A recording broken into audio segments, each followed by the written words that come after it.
இந்த ஸ்பாட்டா இதான் ஸ்பாட்டாங்க எல்லாமே ஸ்பாட்டு தான். நம்ம வழியெல்லாம் ஸ்பாட்டு தான். டீ கடையே இதான் ஸ்பாட்டாங்க.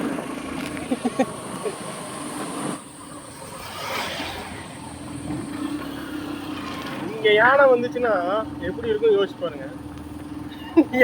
அந்த அந்த பாறை சந்துக்குள்ள யானை நின்றுச்சுன்னா நம்மளால திரும்ப முடியுமாங்க?